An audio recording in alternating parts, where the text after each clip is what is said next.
Welcome to We Proletaire. Today, we're going to be discussing the United Auto Workers Union, its past, and its current strike.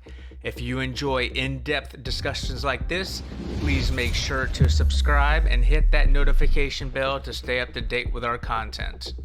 During the Great Recession, which began in late 2007 and continued into 2009, the United Auto Workers, or UAW, made significant concessions to the major U.S. automakers, including General Motors, Chrysler, and Ford. These concessions were necessary to help the struggling automakers survive the economic downturn. Here are the key details of what the UAW gave up during that period. Number 1. They made wage and benefit concessions. One of the most notable concessions was the implementation of a two-tier wage system. New hires were paid significantly lower wages than existing employees. This helped reduce labor costs for the automakers. They also gave up COLA, or cost of living adjustments. The UAW agreed to suspend cost of living adjustments, which were previously a part of workers' compensation packages. Number 2. Healthcare benefits, or lack thereof. The UAW agreed to significant changes in healthcare benefits.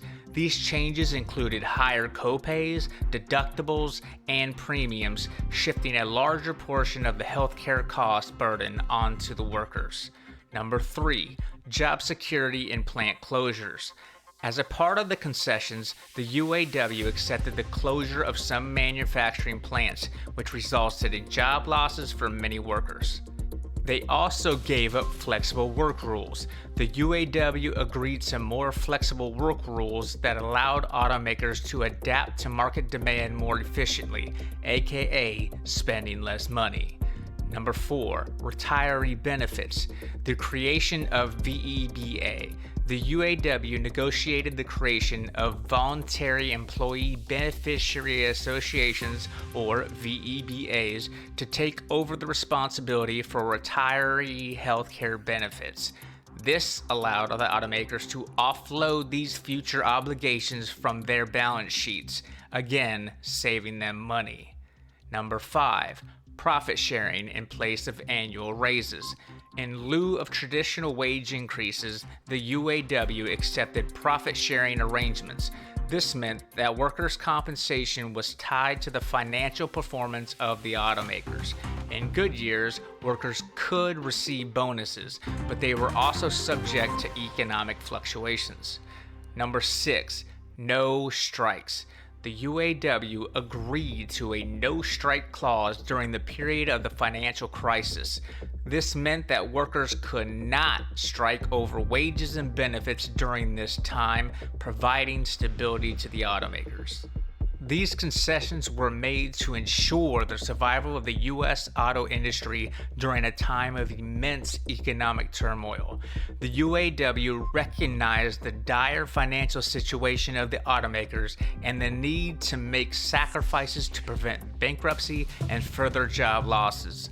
While these concessions were challenging for the UAW members, they played a role in stabilizing the auto industry and, in the years that followed, contributed to its recovery and subsequent growth. Now we're going to travel back in time to the formation of the UAW. The UAW emerged as a result of a series of grassroots efforts and strikes within the American automotive industry during the 1930s. Its formation can be divided into a few key steps. Now, the reasons for formation. The Great Depression and the dire working conditions in the auto industry served as catalysts for the UAW's formation. Some additional factors included lack of union representation, high turnover rates, lack of job security, and harsh working conditions. Auto workers had virtually no union representation to negotiate for their rights and better working conditions. High turnover rates and a lack of job security were common, as workers could be easily dismissed without notice. And the long hours, low pay, and unsafe working conditions made the auto industry a challenging place to work. The United Auto Workers initiated various strikes at different points in its history, and the timing of these strikes were influenced by several factors, including labor conditions, negotiations, and broader economic and political circumstances. Now, here's a breakdown of why the UAW went on strike when it did in some key instances. The first strike was the Flint sit-down strike in December of 1936. The UAW initiated the strike because of oppressive working conditions, low wages, and a lack of job security in the auto industry. Workers occupied General Motors' Fisher Body Plant in Flint, Michigan, to demand recognition of the UAW as the bargaining agent for the workers and improvements in their conditions. The second was the Chrysler strike in April of 1937.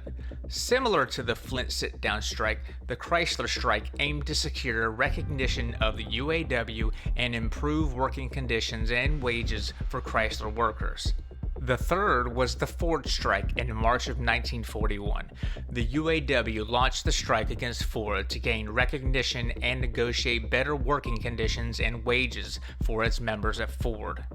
The fourth strike was the General Motors strike in November of 1945. After World War II, the UAW sought to maintain and expand the gains made during the war, including increased wages and benefits. The strike aimed at securing these post-war concessions from GM. The fifth was the Packard strike in 1950.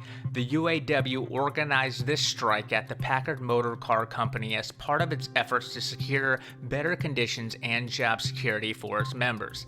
It contributed to Packard's subsequent decline. I think the lesson is pretty apparent here. Some of these manufacturers still exist today. Some of them don't. The timing of these strikes often coincided with the expiration of labor contracts, a perceived lack of progress in negotiations, and a willingness by the UAW and its members to take a stand for better working conditions, job security, and fair compensation.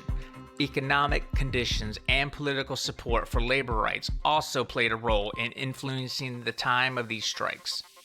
Overall, these strikes were strategic decisions by the UAW to address the pressing concerns of auto workers and assert their rights in negotiations with powerful automotive companies.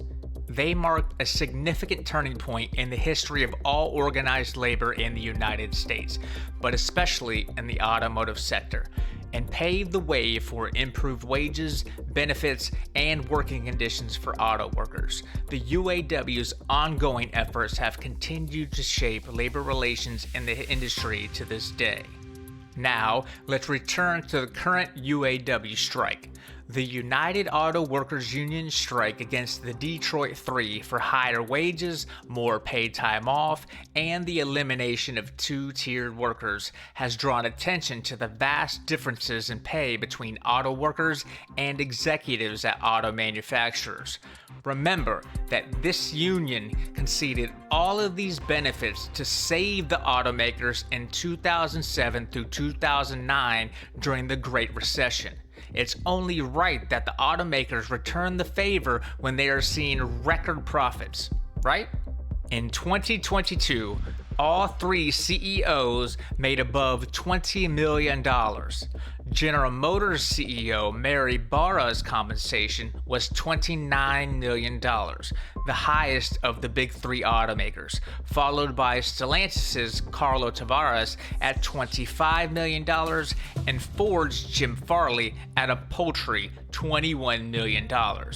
Meanwhile, auto workers received a 6% pay increase since their 2019 contract, compared to the 40% rise in automaker CEO pay raise. To put this further into perspective, CEO pay has soared 1,209% from 1978 to 2022, versus a typical worker's pay, which rose 15% during the same period, according to an Economic Policy Institute analysis released in September. The EPI also showed that from 2008 to 2023, average hourly earnings for people working in auto manufacturing sank 19.3%, and wages for workers responsible for both auto manufacturing and vehicle parts fell 10%. As the UAW continues to push for higher wages and other benefits, it has shifted its strategy. The UAW has expanded its strike to Ford's most profitable plant in Louisville, Kentucky, which employs nearly 9,000 auto workers. The union has already gone on strike in several Big Three auto company plants, including Michigan, Ohio, Missouri, and Illinois. On the same day, Ford responded to the escalation in a statement in which it called the UAW action at the Kentucky plant grossly irresponsible. What's grossly irresponsible is that these CEOs are not acting in good faith and are failing to return the favor to the workers who made vast concessions to save their companies and has allowed them to amass vast fortunes off of their backs. That's grossly irresponsible and unethical. Thank you for joining us on this enlightening journey through the history of the UAW and its strikes, its contributions to the working class. If you found this discussion insightful, don't forget to like, share, and of course, subscribe for more thought-provoking content. Feel free to share your thoughts and questions in the comments section below. Until next time, we proletaire.